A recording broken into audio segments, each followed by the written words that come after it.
Hi students, evaluation of equipotential surface, last lecture.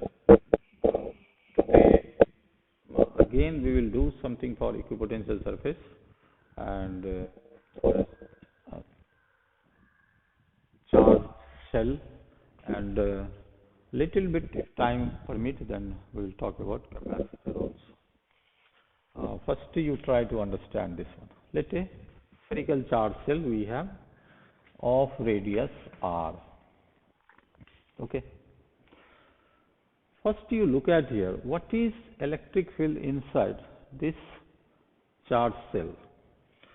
So according to Gauss theorem, your electric field inside the charge cell is 0. If electric field is 0, we are talking about, you write down, inside the charge cell. Inside the charge cell.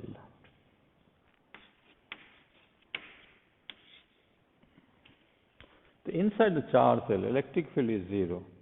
But what is the definition of electric field? Electric field is defined as dV by dr. This minus dV by dr is 0.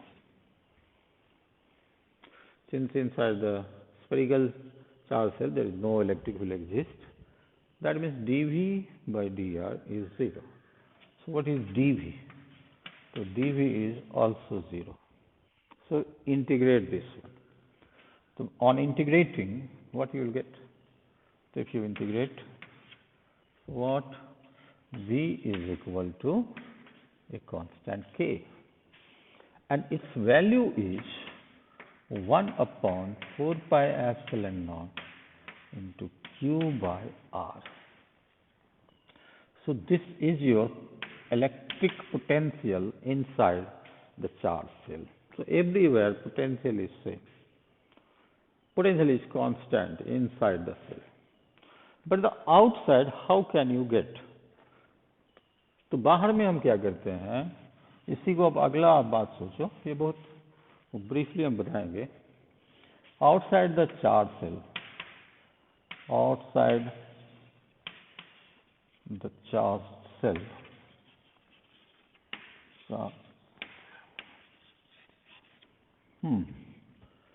these charges are supposed to be a point charge. This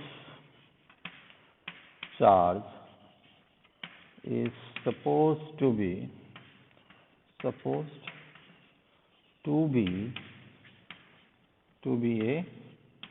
point charge. So what will happen? Point charge.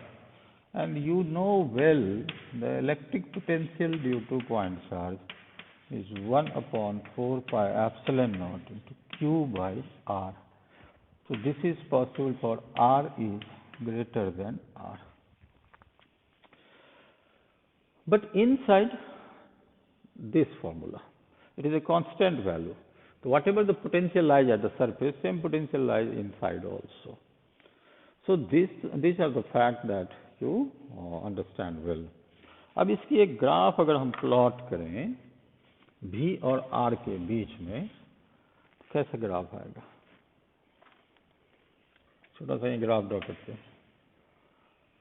This happens for charge. This is V, this is R. So if your distance, so this value is the radius of the cell. Up to radius of the, suppose you started from the center and gradually increases the distance. So up to, if you are coming to the surface of the cell, the potential will remain same. So potential is remain same. What's the value of potential? So 1 upon 4 pi epsilon naught into Q divided by R. This is the maximum value. Okay. And after that, your V starts decreasing inversely. So this graph is like this. Okay. So it's a reciprocal, it's inversely proportional to R. As R increases, the V decreases. So this is the variation of V. So you have to understand this. Okay. Now next part. अब इसकी application में आपको एक पूछते हैं, और इस question को समझना कि मान लो कि हमारे पास एक इसी तरह ग्राफ दिया हुआ है,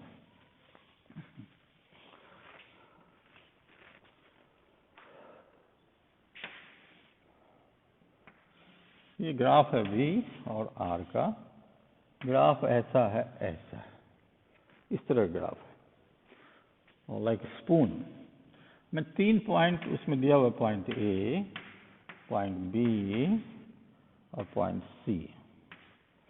ओके, तो आपसे पूछा जा रहा है कि इलेक्ट्रिक फील्ड का वैल्यू कहाँ पे सबसे ज्यादा होगा। At which point the electric field, the value of electric field is 0.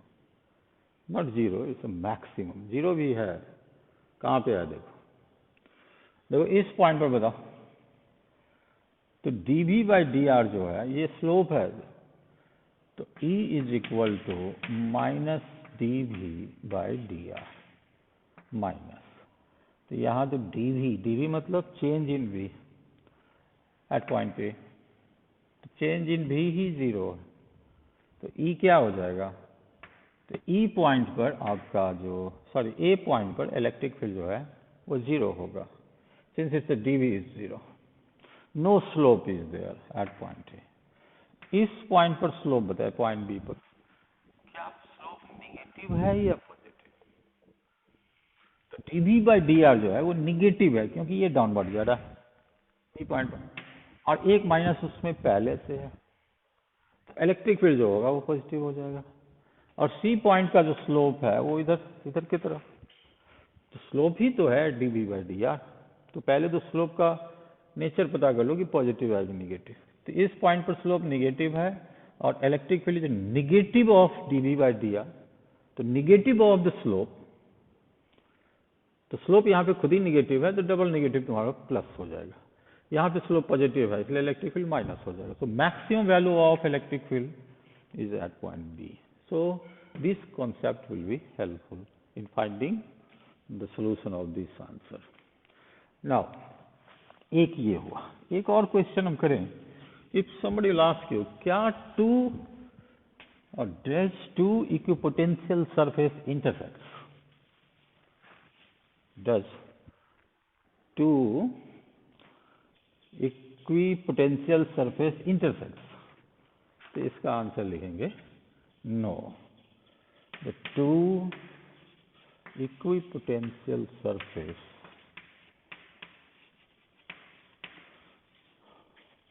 does not, no does, it's a do not intersect, do not intersect. Why? Say consider that, पहले हम मान ही लें कि ये दो इक्विपोटेंशियल सरफेस है and they are intersecting, correct. अब देखो, तो आपको हमने बताया था कि इक्विपोटेंशियल सरफेस पर परपेंडिकुलर होता है इलेक्ट्रिक फील्ड का डायरेक्शन, किधर की तरफ, तो towards decrease of potential. I don't know what is the direction of decrease है, लेकिन हम पहले इस सरफेस पे परपेंडिकुलर ड्रॉ कर लिया, this is 1, this is the direction of E, और एक इस सरफेस पर भी परपेंडिकुलर, तो इसका जो सेंटर होगा इधर होगा, परपेंडिकुलर होगा, this is again the direction of E। So at point of intersection you are getting two direction of electric field, which does not happen practically. So if they intersect,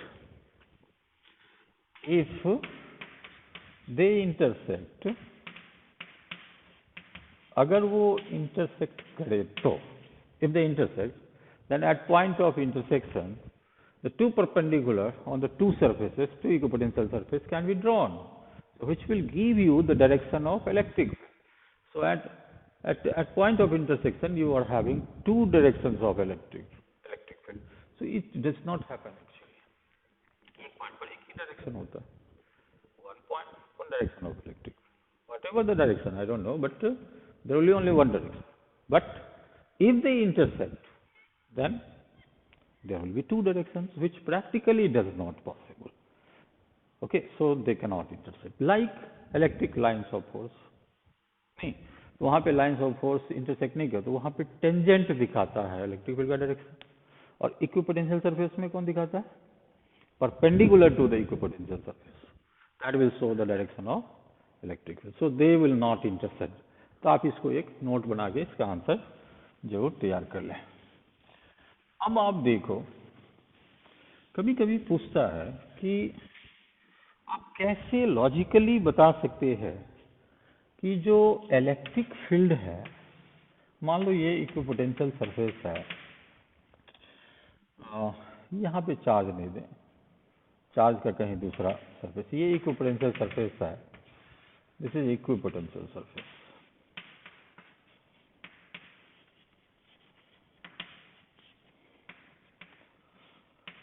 How will you logically prove that the direction of electric field is perpendicular to the equipotential surface?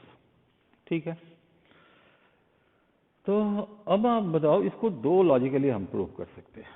Equipotential surface पे किसी charge को एक point से दूसरे point तक ले जाने में वर्क डन जीरो होता है, ओके, और जीरो वर्क डन जो है वह परपेंडिकुलर फोर्स के ही कारण होगा, ये तो पता है। तो एक तो लॉजिक आप ये कहना कि वर्क डन जो है on equipotential surface on moving the charge is zero, and zero work done is possible only if the force acts perpendicular to the direction of motion. And if electric field is not perpendicular, then how force is perpendicular there? एक तो ये हुआ। दूसरा logic ये है कि मान लो कि इलेक्ट्रिक फील्ड जो है वो परपेंडिकुलर नहीं काम कर रहा है, कुछ देर के लिए मान ले electric field it is making some angle theta for a moment, you suppose it is not perpendicular, so there will be a component, this is the e cos theta, and this one is what? This is e sin theta. Following me or not? तो e cos theta जो है वो along the surface तो force लगा रहा है, e cos theta, तो जो इस पर चार्ज होगा उसको मूव करेगा, and there will be work done. तो you write down this e cos theta will move the charge on equipotential surface because it acts along the direction of electric field. तो e cos theta causes surface current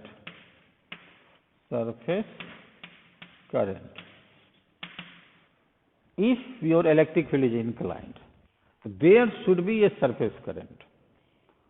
So who is responsible for surface current? So this is e cos theta. But since there is no surface current on equipotential surface, you write on e cos theta causes surface current. Since there is no surface current, yeah, no such current, it means what? There is no such current. It means this e cos theta is zero, and e cos theta is zero only if theta is 90 degree. So this angle between electric field and the surface should be 90 degree. Okay, so this way also you can prove it. So these are some small things that you go through, and if you have any problem, please you convey me what is your problem. और fact ये है कि मुझे पता ही नहीं चल रहा है कि आपको क्या समझ आ रहा है और क्या समझ नहीं आ रहा है, और मुझे आप ज़रूर खबर करें अगर आपको कोई प्रॉब्लम हो, क्योंकि हो सकता है कि अगले एक आध दो महीना आपको पढ़ाई का यही तरीका अपनाना पड़ेगा। We will give you some question also to answer that one, लेकिन आपको ऐसे ही तो थोड़े हैबिट सुधार लें, and accordingly if you have any problem then you convey me positively. आप कम से कम क्वेश्चन लिख करके कि सर ये समझ नहीं आता, कुछ वैसे एक दो जरूर फोन आया है बट उसकी संख्या बहुत कम है। अब हम चलें आगे बढ़ें, आज हम बात करेंगे कैपेसिटेंस की। तो मान लो एक कंडक्टर है, सपोज करो, या कंडक्टिंग स्फेयर, कंडक्टिंग स्फेयर में हम चार्ज देते जाते हैं, and it is continuously receiving the charge also. तो चार्ज दोगे, ये चार्ज रिसीव करेगा। तो चार्ज रिसीव करने से क्या हो जाएगा, कोई हम पॉइंट लें, पी पॉइंट, तो इस पॉइंट की पोटेंशियल जो है, gradually if charge is given to this spherical, more and more charges are given, the potential at point P, at any point, it will rise. Correct or not? More charge you will give, more potential will be there due to this charge. ये Q charge दिए, फिर Q1 इसमें डाल दिए, फिर Q2 डाल दिए, continuously we are giving. तो हम बोल सकते हैं कि charge given to a conductor is directly proportional to its rise of potential. Okay, charge given to a conductor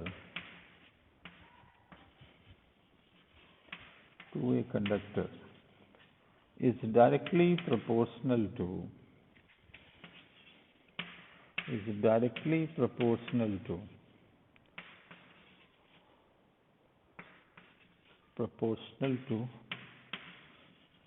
the rise of potential. एक चीज ध्यान रखना कि पॉजिटिव चार्ज दिए, खाली पॉजिटिव देते तो पोटेंशियल बढ़ेगा, लेकिन पहले बहुत पॉजिटिव है, बाद में नेगेटिव डाल दिए, फिर पोटेंशियल घटा भी देगा। Simply giving a charge to a body will not rise.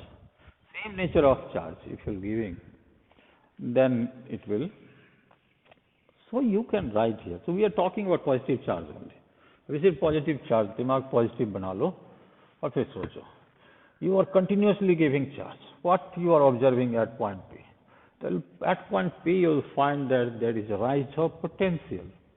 Correct. So more and more charges are given, more rise of potential will take place. Mathematically, we can write this. So mathematically we can write what?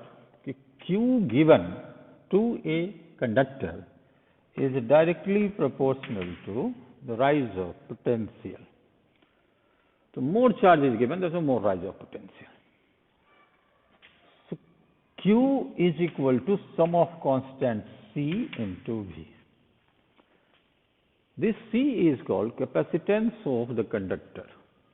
So you can write down C is called capacitance of conductor.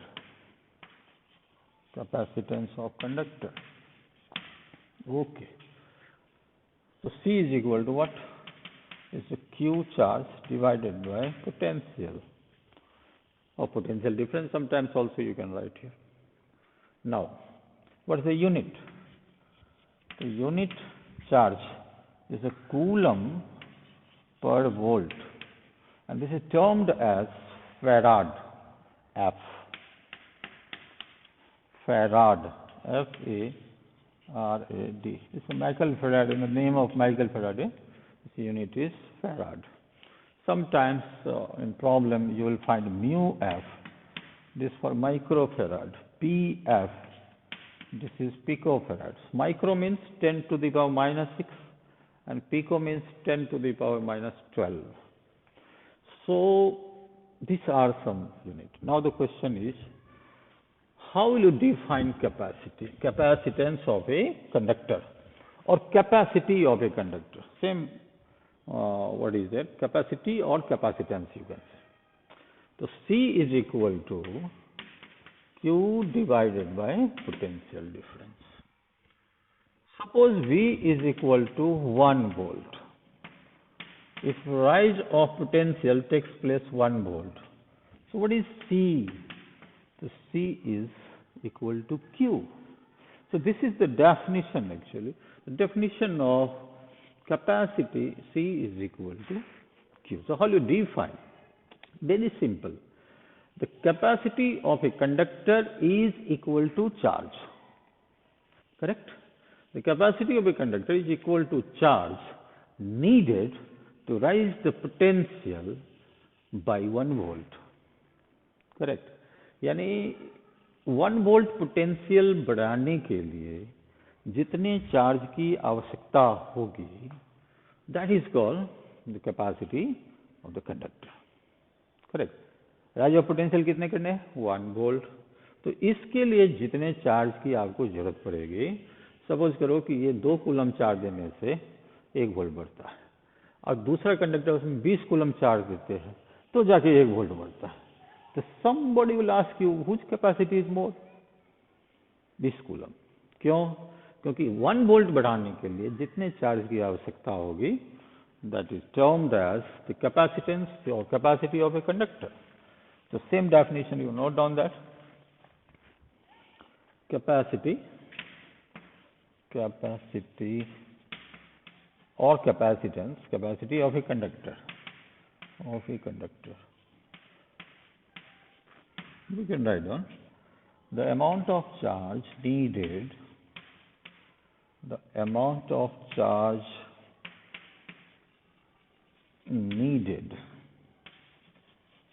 to raise potential at a point,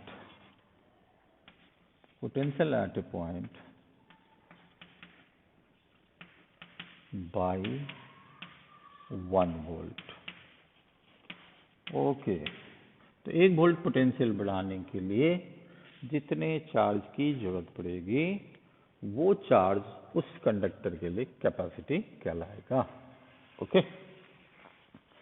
अब कभी कभी क्या होता है ना कि मान लो हम चाहते हैं, देखो, चार्ज को स्टोर करना, तो चार्ज को स्टोर करेंगे तो हमें चाहिए कैपेसिटर, यानी चार्ज स्टोरिंग कैपेसिटी। कैपेसिटी का मतलब वो हो चार्ज होल्डिंग कैपेसिटी, कितना जमा करके चार्ज रख सकते हो। जरूरत क्यों पड़ी चार्ज जमा करने? तो चार्ज जमा करने का मतलब होता है आपने एनर्जी स्टोर किया, एनर्जी हो गया। तो एनर्जी की तो जरूरत है ही, पूरे लाइफ को रन करने के लिए you need lot of amount of energy, correct. तो अब आप देखो कि हम एक अरेंजमेंट करते हैं कि how to increase the capacity of a conductor. तो capacitor is termed as, it is just an arrangement to increase the capacity. And what is capacity? The capacity is actually charge holding capacity. So physical meaning is like that. But mathematically, if you define charge needed to increase 1 volt potential, that is called capacity. So please you look here carefully. How will you? First you understand capacitor. Okay, so capacitor. It is an arrangement to increase the capacity of a conductor. It is an arrangement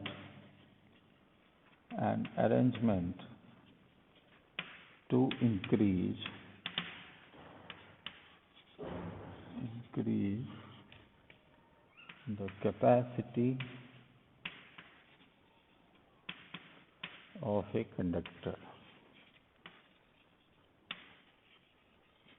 a conductor. Okay. Now, how?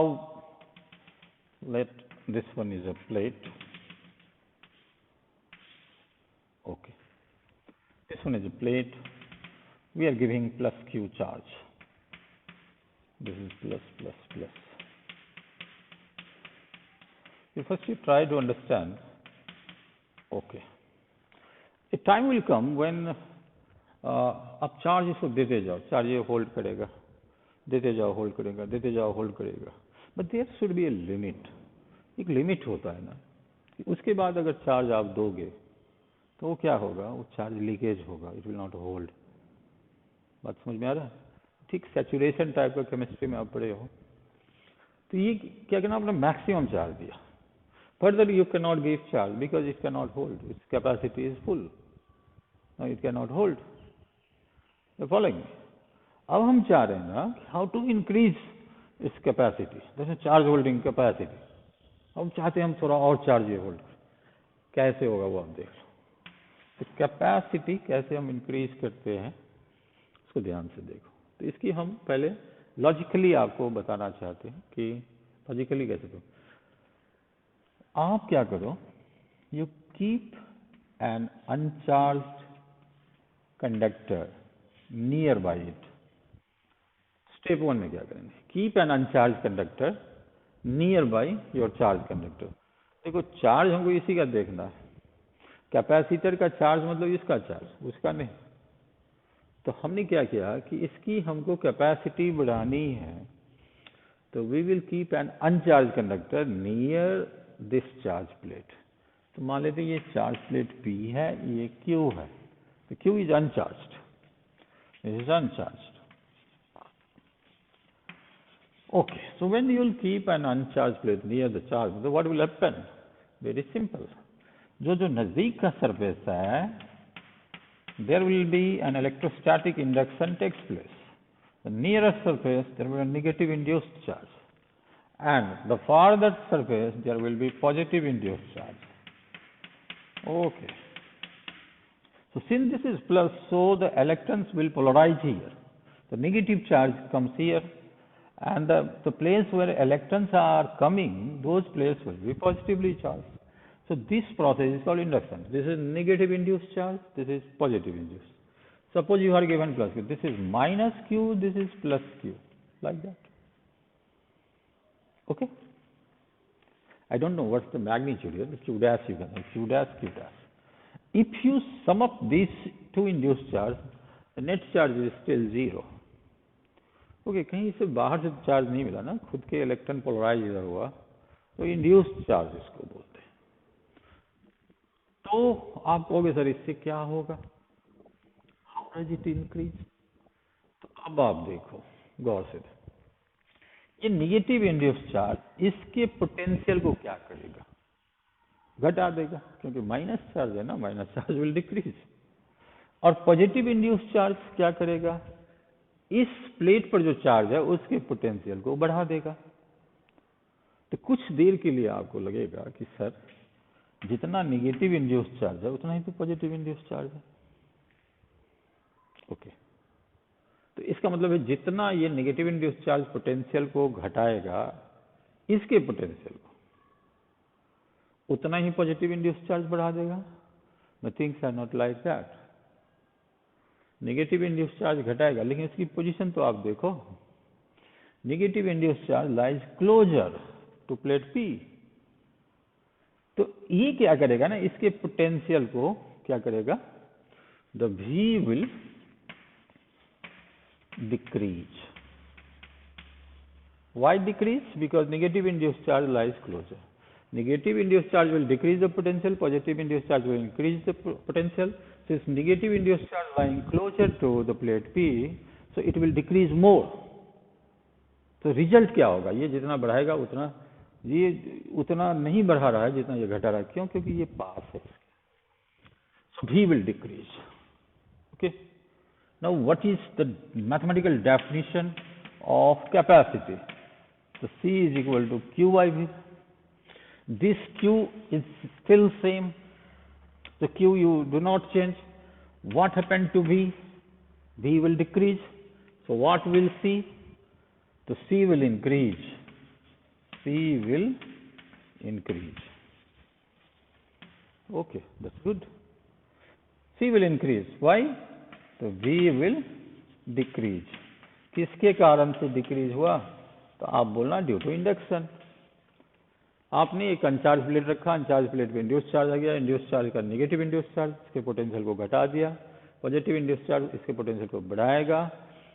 Undoubtedly जितना negative induce charge है उतना ही positive induce charge है, लेकिन negative induce charge is little bit closer, तो इसका effect ज्यादा होगा। Correct. तो पोटेंशियल आपके घट गया, तो पोटेंशियल घट गया तो फॉर्मूला ये बताता है, V decreases, Q still same, तो C विल इंक्रीज। ये तो हुआ एक पार्ट, ठीक है। अब आप एक तरीका हुआ, दूसरा तरीका आप देख लो, and this you look at here, this is more important method to find. Now suppose this is your plate P, you are given plus Q charge. This is your plate Q, capital Q, and this is your charge plate. Okay, so there is no problem. This is your uncharged plate. Uncharged plate, if you keep close, just now you have seen that the nearer surface will be opposite induced charge will induce, and the farther surface is a positive induced charge is there. Now the next step and the game changer step, you can say, what you do, the Q plate is being earthed. Okay, अब क्या होगा? तो if you earthed the plate Q, what will happen? अब देखो ये plus charge किसको hold कर रहा है, किसको पकड़ के रख रहा है? माइनस को. क्यों? This is force of attraction. और प्लस इंड्यूस चार्ज क्या करे? रिपेल कर रहा है. No problem here. ठीक है. तो अब क्या ना, अर्थ तो दोनों के लिए बराबर है, दोनों जा सकता है, लेकिन एक नहीं जाएगा. कौन? Negative induce charge. वाई? इसे होल्ड बाई दिस प्लेट. तो क्या होगा आपके, इसके सारे के सारे पॉजिटिव इंड्यूस चार्ज न्यूट्रलाइज हो जाएगा. हम ये नहीं बोलेंगे, this language is not good, that the positive induce charge will go to the earth, like that you can not say, क्योंकि पॉजिटिव चार्ज जो है वो कभी भी ये नहीं होता. आप बोलना कि अर्थ से इलेक्ट्रॉन आएगा और ये पॉजिटिव इंड्यूस चार्ज को कैंसल आउट कर देगा. So anyway positive induce charge will गो. अब आप बताएं कि क्यू प्लेट पे कौन सा चार्ज बच गया? Negative induce charge. और ये क्या करेगा? तो this negative induce charge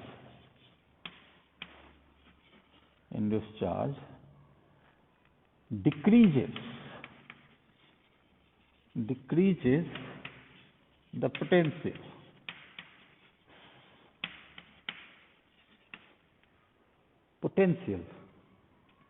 Remarkably,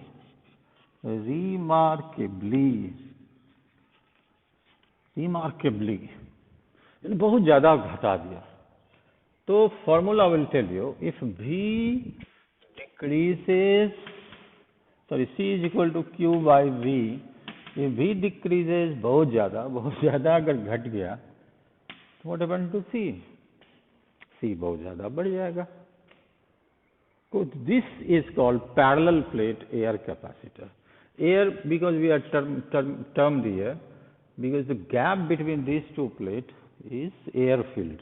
So that's why it is called parallel plate air capacitor. So you see here. फटाफट हम लोग दो तीन चीज कर लें इसमें. अब देखो, गॉस थ्योरम से इसके बीच में इलेक्ट्रिक फील्ड बताओ कितना होगा? ये प्लस, ये माइनस. तो इसका सरफेस डेंसिटी है सिग्मा, तो इसका हो जाएगा minus sigma.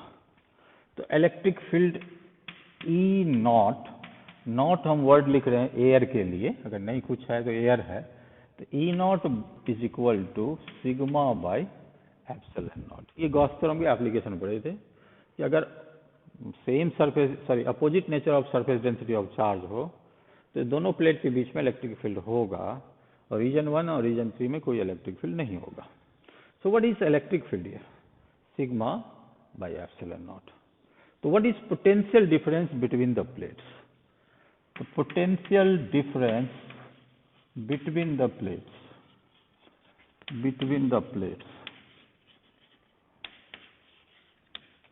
V is equal to, okay, V is equal to electric field. V naught ही कर दें, नॉट करने से फायदा होगा आपको आगे. सो नॉट मतलब हुआ कि इसके बीच में है, तो V not is equal to E not electric field into distance. कोई क्यों ये फॉर्मूला दिए? तो पोटेंशियल डिफरेंस का मतलब होता है कि 1 कूलम चार्ज को इस प्लेट से इस प्लेट तक लाने में किया गया work done. So that is called potential difference. तो 1 कूलम चार्ज वर्क डन जब भी निकालते तो फोर्स इनटू डिस्प्लेसमेंट, और फोर्स 1 कूलम पर जितना लगता है उसी को इलेक्ट्रिक फील्ड बोलते हैं. 1 कूलम चार्ज पर जितना फोर्स लगे उसी को इलेक्ट्रिक फील्ड बोलते हैं. तो हम जो वो V नॉट लिखे हैं, यानी पोटेंशियल डिफरेंस जो निकाले हैं, उसका मतलब होता है 1 कूलम चार्ज को एक प्लेट से दूसरे प्लेट तक लाने में वर्क डन। ओके, तो इस प्लेट को यहां से यहां तक लाने में जो वर्क डन होगा दैट इज कॉल्ड, तो वर्क डन निकालेंगे फोर्स। तो 1 coulomb per charge, 1 coulomb charge पे जितना फोर्स होगा that is electric field, electric field into distance. Now तो इलेक्ट्रिक फील्ड को आप क्या करो, sigma by epsilon not into D. D is a gap between the plates, D is the gap between the, और इसकी plate area A भी मान लें, ए इज अ प्लेट एरिया। तो सरफेस डेंसिटी का मतलब क्या होता है, what do you mean by surface density? तो surface density sigma is equal to Q divided by A. Okay, तो सरफेस डेंसिटी को आप चेंज कर दो Q by A epsilon not into D. So this is your potential difference. Okay, now you come here, tell me what is what is capacitance of these capacitor? So C is equal to Q divided by V. Is a potential difference you can say here. The Q is Q, and instead of B we can put how much? This is Q into D by A into epsilon naught. So Q is being cancelled here. This is what? A epsilon naught by D. Here you put 0, C0 for air. Any capacity of this capacitor, if the medium lies between the plates, is air. So this formula is much important formula. Now what can you write here? C naught is equal to A epsilon naught by D. Okay, C naught is equal to A epsilon naught by D. Now how you can increase the capacity of the plates? By increasing A, by decreasing D. यानी plate gap को आप कम कर दो, capacity बढ़ेगा। और फिर area of the plate, तो कौन सा प्लेट की बात करें? जो पहला प्लेट है आपका पी प्लेट, ये इसकी एरिया होनी चाहिए ज़्यादा, तो ज़्यादा एरिया होगा तो ज़्यादा कैपेसिटी होगा। सो this is one of the formula, parallel plate air capacitor. अब आपको इस पूरे यूनिट में दो ही टॉपिक बचा है, एक है पैरेलल प्लेट डाइलेक्ट्रिक कैपेसिटर और दूसरा है ग्रुपिंग ऑफ कैपेसिटर्स। ये दो कैपेसिटर को कैसे जोड़ते हैं, जैसे रजिस्टर हम जोड़ते हैं, तो सिमिलरली हम आपको कैपेसिटर भी जोड़ के दिखाएंगे। लगभग सेम ही है, कुछ फॉर्मूला में आपको कुछ फैक्टर का ख्याल रखना पड़ेगा। Okay, so this is your parallel plate air capacitor over. हम एक दो चीज बताएं आपको कि अगर आप एक क्वेश्चन देते हैं, वो आप सोच के आइएगा, नेक्स्ट क्लास में हम लोग डिस्कस करेंगे। ठीक, सपोज आपके पास दो सेल है, 4 सेल, एक छोटा रेडियस का, क्या भी स्मॉल आर, इस पर चार्ज है, पूरे चार्ज फैला हुआ है, इस पर चार्ज है Q, स्मॉल Q, और एक बड़ा सा फिर और एक स्फेरिकल सेल है बड़ा सा, जिसका रेडियस है R, और इस पर जो है वो चार्ज है +Q। बात समझ गए? दोनों पे चार्ज है +Q and the radius is small r, small q, small alphabet Q. This is the capital Q and capital R. So now my question is, if we connect this with a connecting wire or conducting wire, you can say, दोनों सेलों में, you have to find what is the direction of flow of charge, किधर से किधर को जाएगा। यहाँ से यहाँ जाएगा या यहाँ से यहाँ आएगा या फिर नहीं फ्लो होगा। तो आज आपको डायरेक्शन पता चल जाएगा, क्योंकि next chapter electric current electricity है, तो उसमें हम लोग बोलते हैं कि जो चार्ज का फ्लो, ये आपको पहले भी समझना पड़ेगा कि charge flows from high potential to low potential. तो अब पता करो कि किसका पोटेंशियल ज़्यादा है। अगर ये बात आप पता कर लिए तो it's very easy to answer. अगर ये बात नहीं पता हुआ तो फिर मुश्किल है। इस प्रिंसिपल पर एक वैन डे ग्राफ जनरेटर भी है, that you look at here, although earlier it was in syllabus but nowadays it is removed। तो यहाँ इसका आंसर आप हमको सोच के अगले क्लास में 1-2 दिन में हम लोग कंक्लूड कर लेंगे।